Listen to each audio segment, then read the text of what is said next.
Welcome to this segment of We're the We and We the People. My name is Tom Summers, and today we're in the courtroom at the Old State House in Dover, Delaware.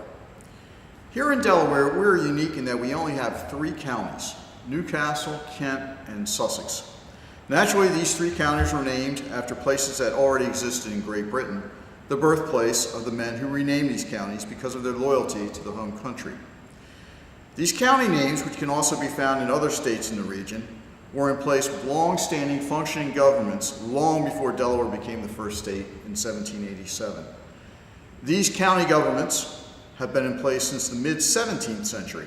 The power of these county governments, along with Delaware's municipal governments, are recognized in Delaware's state constitution. The rights and responsibilities of these are listed in the Delaware Constitution. For example, each county has the right to set tax rates on real property in their specific county. A restriction can be seen in the counties not being able to assign or provide punishment for felony convictions. In addition, the counties do not have a role in civil law in reference to same-sex marriages or the recent change in terms of civil relationships. County governments do have the right to carry out financial functions jointly with agencies from other counties, as well as agencies of the federal government. The Delaware Constitution calls for the election of county row offices in each of Delaware's 3 counties. There has been a spirited debate in recent years about whether some of the row offices should be elected offices. A recent dispute concerning the responsibilities and restrictions of the sheriff's office in Sussex County has also brought attention to that office specifically. However, currently, there are 4 row offices in each county. Each of the terms for these offices is 4 years in length. The first of these row offices is the clerk of the peace. The elected officer issues licenses and accepts the filing fees of candidates running for office. The clerk of peace in each county, however, is best known for performing marriage ceremonies. This elected office probably requires the most weekend hours due to this part of the job. The recorder of deeds. This row officer is responsible for recording and indexing deeds and mortgages, assigning and satisfying mortgages, handling federal tax liens and releases, and releasing security instruments and military service discharges. Now let's take a look at the Register of Wills. This officer oversees and administers the estates of people who have passed away. The Register of Wills also serves as probate judge if there is a contesting of the will. Lastly, let's take a look at the row office of sheriff. With a dispute in Sussex County in recent years concerning the role and responsibilities of the sheriff's office, there has been more focus on that position than any other row office. According to the Delaware Constitution, the county sheriff's role is defined as the county agent for receiving dockets, serving and returning all civil and criminal actions from all courts, holding sales of property as ordered by the court, and escorting people to the state hospital when required by law. There were formerly 2 other elected row offices. One was the uniquely named prothonotary. This position was an elected office until it was removed by an amendment to the state constitution in 1990. This officer currently serves as the appointed officer of the court. Another formerly elected row office, the Register and Chancery, was changed to an appointed office in 2001. With the row offices covered, let's look at the government structure in each county individually. Newcastle County is the northernmost county in the state of Delaware. It is also the most populated of Delaware's 3 counties, with more than half of the state's residents actually residing there. The county seat is located in Delaware's most populous city, Wilmington.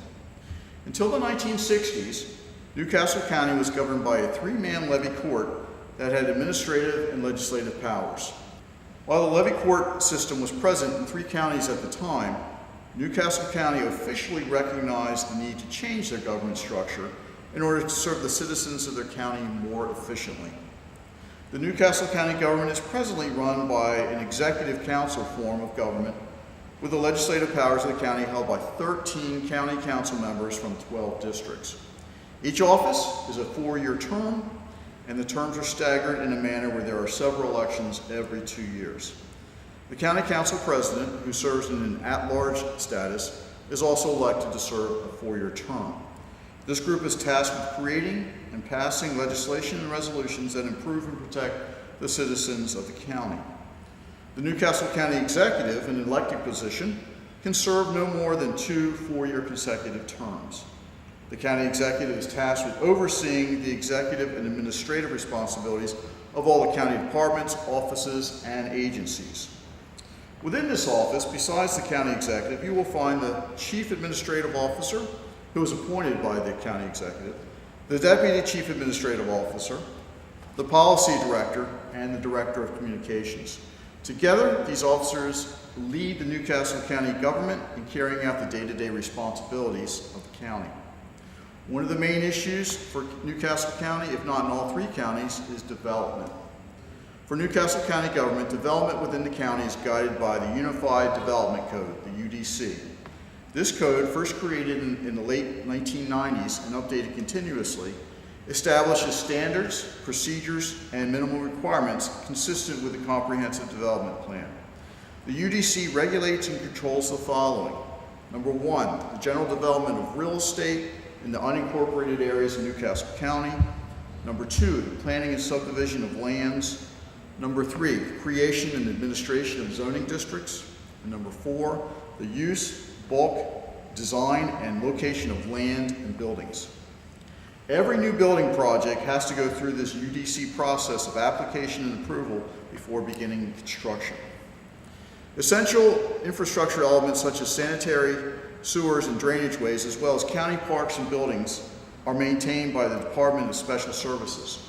Newcastle County is the only county which has its own police department, which is the 2nd largest in the state next to the Delaware State Police. One unique feature of the Newcastle County government is that it has a public access channel, NCCTV, where Newcastle County citizens can see programs and news shows that pertain to the workings of their county government. The station can be seen on Comcast Channel 22 and Verizon Channel 29. It can also be reached through the county's website. Now, the county website also lists the meetings and agendas of upcoming board and committee meetings. Let's now turn our attention to Kent County. Named by William Penn in the late 17th century and located in the central part of the state, Kent County's government is led by 7 elected commissioners, known collectively as levy court. 6 of these commissioners are elected by representative districts, while 1 commissioner serves in an at-large capacity. All commissioners serve 4-year terms. With both policy-making and executive powers, the levy court is tasked with the responsibilities for county finances, rural zoning, personnel, and facilities. While approving an annual budget is a major responsibility for this body, other duties include issuing bonds for county capital improvements, determining tax levies, buying and selling land and buildings, and managing real and personal property, as well as overseeing sewage facilities and creating recreational and employment programs. The levy court meets once a week, and the meetings are open to the public. With the county seat in the state capital of Dover, the day-to-day operations of the county are run by the Kent County Department of Administration.